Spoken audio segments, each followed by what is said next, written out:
Good evening, everybody. My name is Ananda Lennox. I'm the coordinator and the director of the Close Community Coalition, and we're here tonight with our steering committee and friends to go over some of the school climate data that we collected for 2025 for the Longmeadow High School and the Longmeadow Middle School students.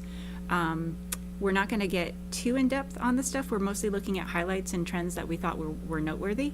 But before we get into that, I wanted to just tell you a little bit about the coalition and introduce our steering committee members who are here this evening. So I already introduced myself. The coalition itself started in 2016, and we have a partnership right now with Longmeadow Public Schools, and we're currently federally funded. We are guided by our steering committee, who are the people that are here today, and we meet at least quarterly and sometimes have smaller meetings if there's a special topic of interest. So I'm just going to go around to my left and introduce everybody. So we have Ben Kraft, Mike Tchaikovsky, Gina Anselmo, Haley Matthew, Rachel Craze, Reverend Doug Bixby, Emily Fialki, Andrew Healy, Candace Healy, Alina Razak, and Shelley Warren. All right, so thank you everybody for joining us today. So this is kind of exciting. It's always fun to go over data just because generally what we've been seeing is things are looking better each year, but there's always some areas that could use some improvement. So a quick agenda for tonight is we'll go over our climate data highlights, and then we're going to do a brief overview of the close community events and offerings that we have for the community, talk about some of the youth leadership initiatives that we're offering this year, and then close out with some resources for caregivers. All right, so school climate data, why do we do this? The purpose is to help identify and address our district's strengths and weaknesses and our ability to create a safe, positive, and supportive learning environment for all students. The survey that we conducted for our high school students was done this past April, and we had 694 students participate. So let's just start with some basic, our demographics. We're always looking at the different groups of students that we're serving to make sure that everybody's getting equal treatment and that everybody's doing well. So you can see we ask about race or ethnicity, and we break that down. We have 1, 2, 3, 4, 5, 6, 7 major groups, with the majority of the population being white at 77%. Then we also look at sexual orientation and gender identity. We do separate those out because they're two completely different things.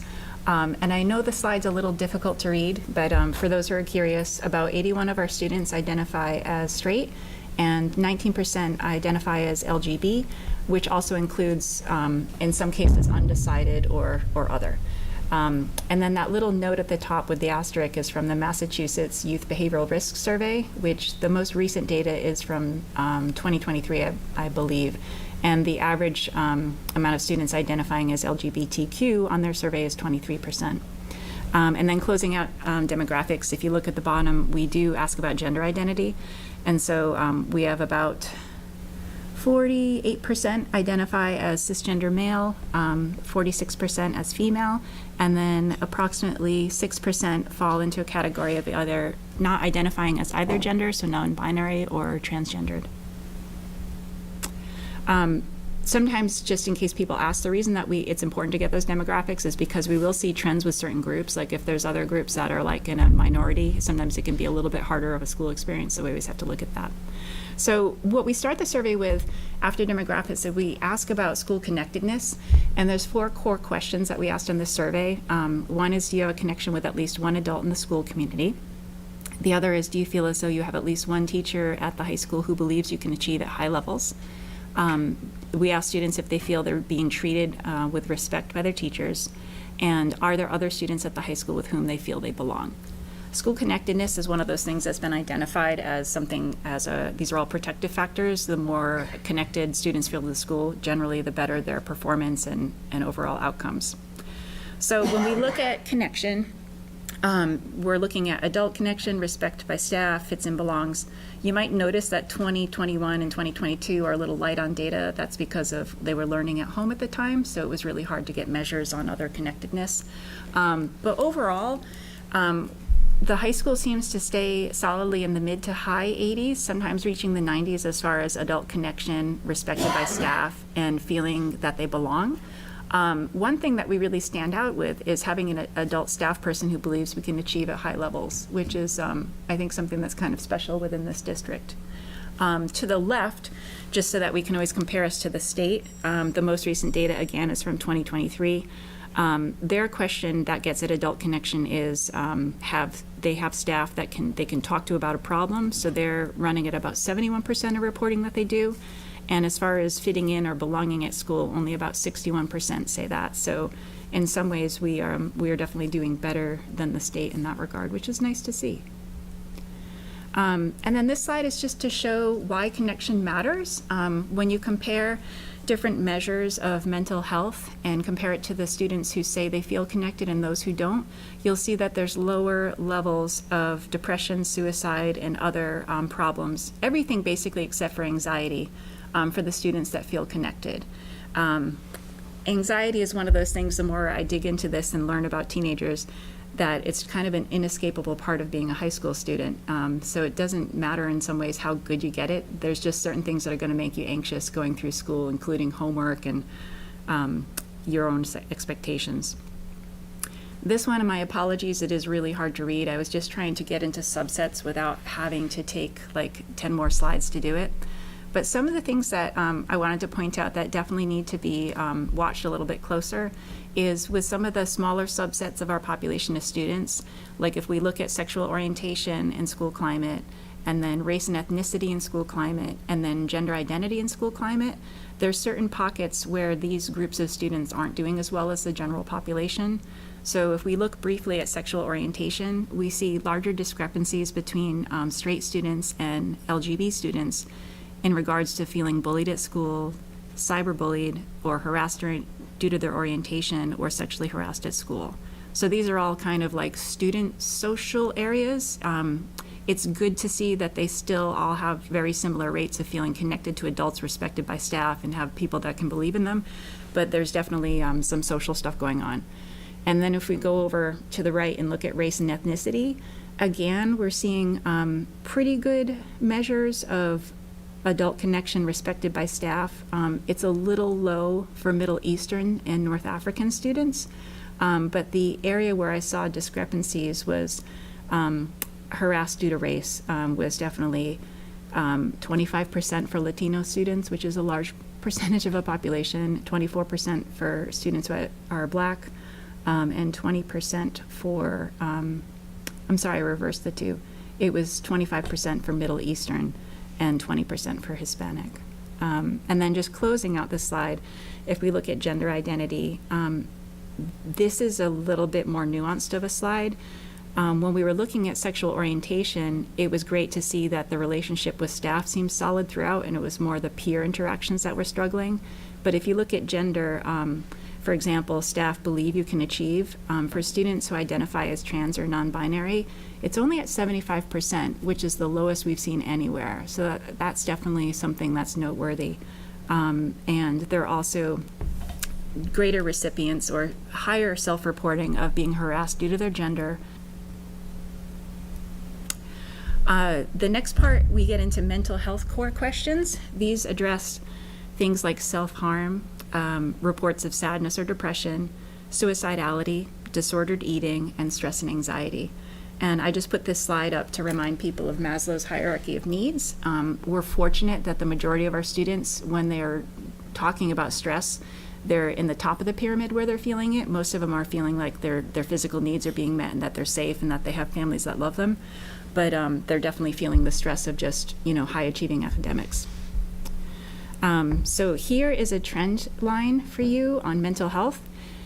Each colored line, so blue is depression, anxiety is in red, suicidality is in yellow, eating disorders are in green, and self-harm is orange. What you'll see is that the rates from 2018 to 2025 are pretty stable.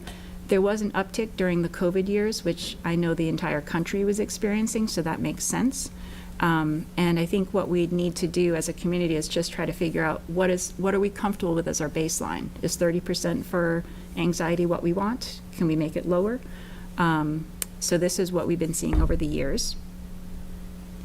And then we ask the students, I love this question, we ask them their stress levels and their top sources of stress. So if you were to look at the survey, the question we ask is, there's a rating scale of how stressed you feel of 1 to 5. So for students who are saying that they feel stressed, they have to put 4 or 5. So right now we're seeing 29% of students rate their stress level as severe, which would be a 4 or 5. And 15% of the students rate their stress level as unmanageable, feeling like they don't have a handle on it. So we always want to see these rates lower, but they're exactly the same as 2024, so it's stable. Their top stressors are the ones that we like to see for high school. It's homework, schoolwork, and self-expectations, which is great. I would be really concerned if it was like finding a place to sleep at night or getting enough food. So that's good that this is what they're focusing on. And I was really happy to see the top management strategies. Last year, number 3 was scrolling on the internet, and it was bounced out by exercise this year. But listening to music and talking to friends, Shelley could speak to this more than I, but I think those have been at the top for years, right? Mm-hmm. It's pretty much always there. Then we look at mental health and safety. This is a breakdown by race and ethnicity again. And what we're looking at here are some of the questions that we ask, like, have you experienced dating violence? Have you experienced sexual assault, self-harm, depression? Have you ever considered suicide? Do you suffer with disordered eating, anxiety, severe stress, or overwhelmed?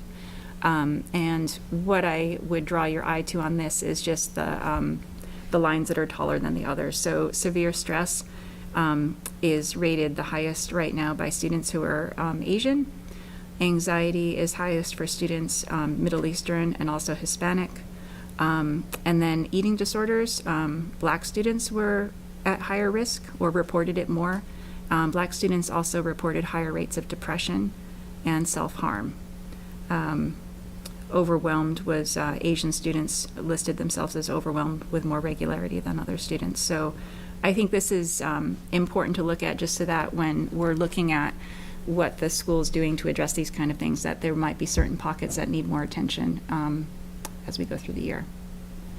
Again, another small slide, my apologies, but what we're looking at here is safety and mental health for 2 other subgroups. We're looking at LGBT students and straight, and then on the bottom we have gender identity and safety and mental health.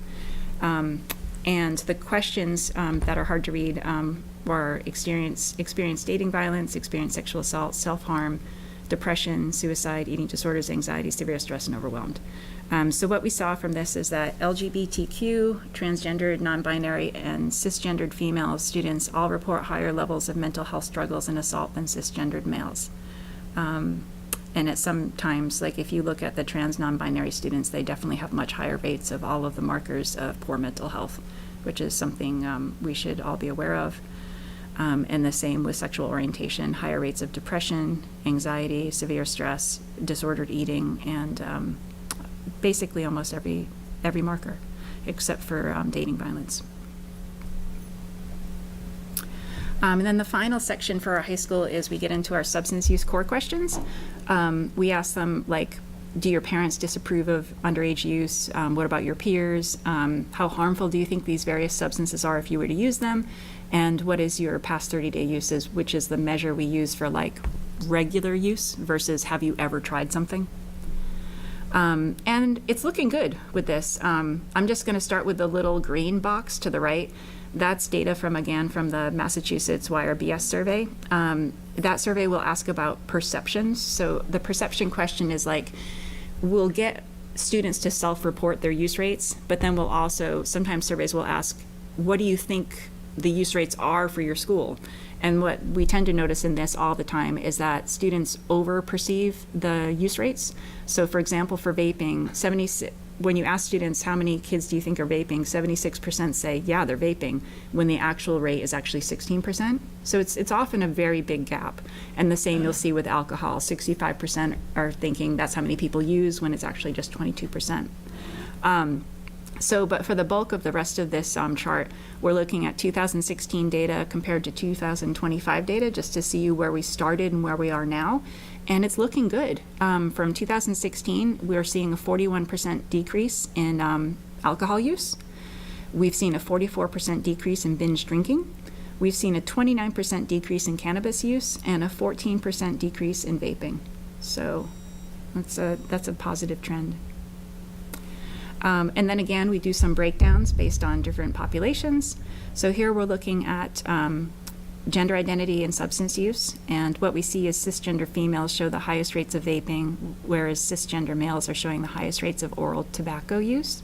This is definitely something that our coalition is keeping our eye on. Vaping has gotten a lot of attention recently, and it's been trickling down to the students, I think, that it's not the best thing for them.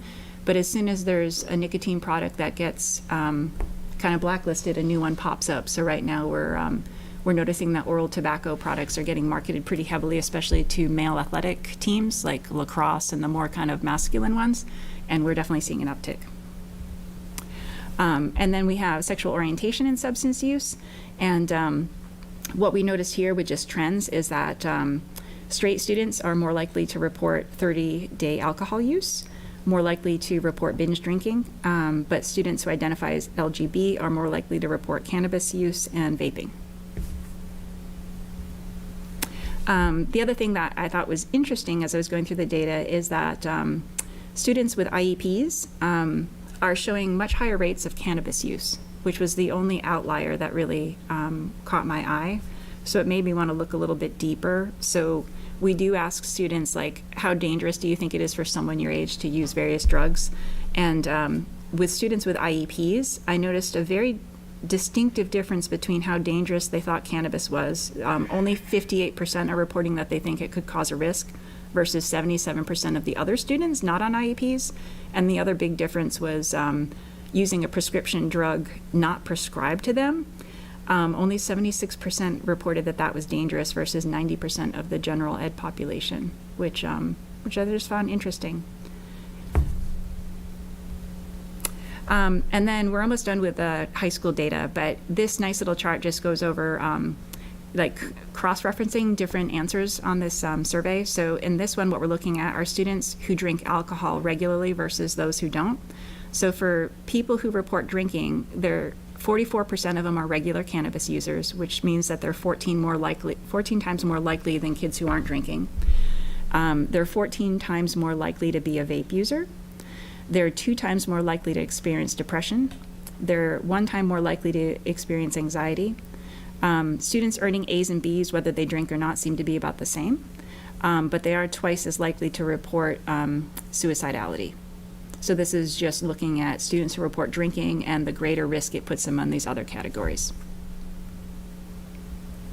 The next one is just looking at students who report vaping regularly versus those who don't. And again, what you see is they're 9 times more likely to also be a regular cannabis user, 6 times more likely to be a regular alcohol user, twice as likely to report depression, twice as likely to report anxiety, 9 times less likely to be getting A's and B's, and about twice more likely to report suicidality. All right, so now just a couple slides on middle school. Middle school, we ask very similar questions, but it is a bit of a shorter survey. We survey the 7th and the 8th grade students only, and we had 372 students who participated. We get great participation. I do want to do a shout out to the teachers and the admin who let us use their class time to do the survey. Demographics are very similar to the high school. Large proportion of white students. The second biggest population are Asian, followed by Hispanic and Latino. The gender identity breakdown, about 49% identify as male, 46% as female, and 5% as non-binary or trans or other. For middle school, there's a much greater proportion of students, when you ask them about sexual orientation, they'll put unsure, which makes sense because of their age. So that 10% includes not only LGB, but also just other or I don't know what I am, with 90% identifying as straight.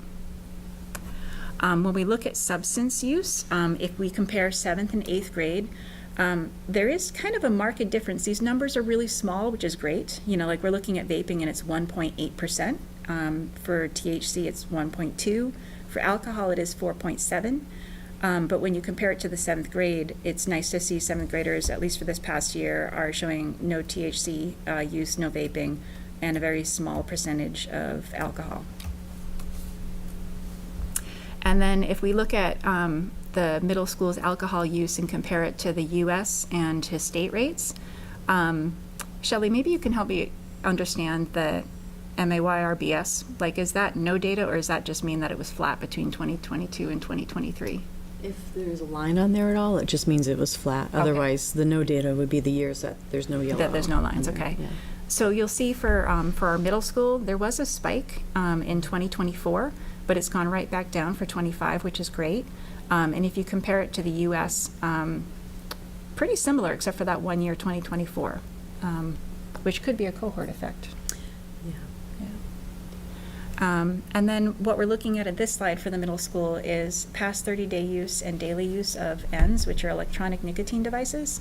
And again, everything's trending down, which is nice to see. Past 30-day use is down, as is daily use, with a spike, as we saw with other substances for 2024. So that would correlate to our current 10th grade class, is the class that had the spike during their 8th grade year. So now that we're done with our data, I just wanted to make sure that any caregivers who watch this are aware of our website and different resources that they could access if they ever want it. So I just took a screenshot of our website and made sure that I hit on the Parents tab so they'd get a chance to see, like, there's a home page, there's a little tab for Safe Homes, which I always like to do a plug for. Safe Homes is a directory that's private. If you sign up for it, you have access to it, but only people who are on it have access. And it's basically an informal pledge that parents make to say that they're not going to provide substances to youth in their home, so that they're going to prevent underage parties. And it gives them the confidence to know that if their kid is going to somebody else's home and they see that name on the directory, that the families have the same mindset as far as underage substance use goes, so they can kind of have more confidence when their kids are hanging out together. So I wanted to make a plug to that. And we have a bunch of upcoming events and offerings. When we do our parent surveys, more and more we're hearing that they want to have on-demand offerings or virtual opportunities because their schedules are so busy. So we have used some of our funding to pay for this professional development offered through the Massachusetts Partnership for Youth. And they primarily offer professional development for staff and teachers and stuff like that, but they've expanded to offer trainings for caregivers. So I contacted them over the summer and have lined up 4 that are going to be offered throughout the fall. The first one is going to be on October 1st, which is on vaping. The second one is on marijuana, which will be on October 15th. The third one on October 29th is Rethinking Drug Education, which digs a little deeper into what's going on in modern culture. And then November 19th, Culture Shock, is more about kind of how teens are interacting with substances in this day and age and what they're being exposed to. The other thing that we're going to be doing is on September 25th, we're going to be at the Longmeadow Shops with Longmeadow Police Department and Tapestry Health to have our second Narcan pop-up training event where we're going to provide Narcan to anybody who needs it, promote having it in first aid boxes, and answer any questions they might have about preventing overdose via opioids. And then I just wanted to let folks know about our youth leadership initiatives. The school itself has had a STAND club for many years. STAND is kind of the high school's version of a Students Against Destructive Decisions club, but this stands for Students Together Against Negative Decisions. And this is the first year, like, Close Community Coalition has worked with STAND before. They've helped us a lot with social norm campaigns and posters and different PSA projects. But this year is the first that we're going to try piloting a peer education program where we're going to have the STAND students who are interested in doing so learn how to design and give presentations to students in the 5th, 6th, 7th, and 8th grade on substance use prevention, refusal skills, with the idea being that they're going to earn community service hours, they're going to learn the presentation skills, they're going to have the message they've already been given by their health educator reinforced by relearning it again, delivering it to younger students, and for the younger students it's going to have the message of substance use prevention reinforced by people that they model and look up to. Because they're already getting it from their parents and teachers, but now it's going to be from people that they identify with. So we're going to also have one offered at Glenbrook. We wanted to have a STAND Junior Club. This one's going to run on Mondays, on the 2nd and 4th Mondays of the month. And we have a lot of different ideas that we're going to offer to the students. And we're going to make it basically a voting process for them. So some of the ideas that we're starting with is maybe offering a quiz show that LCTV would help us host.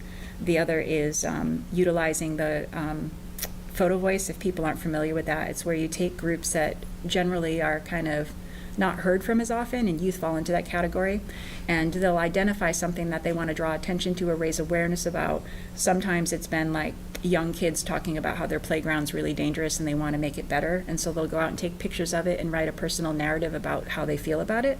I've done this with students in the past, and we've looked at things like identity and gender, mixed messages they get about substance use, whether it's like something they should do or something they shouldn't do. So that's another idea. And then the other one that I was going to pitch is there is an animal shelter that provides temporary foster care to veterans who need substance use treatment, but one of the barriers is that they're afraid to leave their pets. So there's a woman there who's offered to come in, if the students are up for this project, to do a presentation on how they serve the substance use treatment community, and then have something like a food drive for the shelter so that we can give back to the community and do that sort of stuff. And then just to close out, I wanted to just let caregivers know that there are a lot of resources out there, and sometimes there's so many, and just knowing which ones are good can be hard to discern. So Dr. Lisa D'Amour is a pretty well-known author of 2 books. One is Untangled, and the other is Under Pressure. She recently gave a free webinar through this group called Cartwheel. And what I try to do in my capacity is attend these things to see if they're good. And if I think they have worthy information, I'll kind of spread it out, because there's just a lot out there, and I think it can be helpful to have somebody curating. So I attended this. She did a great plug on how so much of the anxiety and stress that kids are feeling a lot of times comes from really poor sleep habits, and how, you know, she has a lot of tips on how you can kind of convince your teens to get in a better routine because it is good for them. And then she also has a lot of free material on her website, including podcast, webinars, and resource sheets. The other website that I really like to plug is Operation Parent.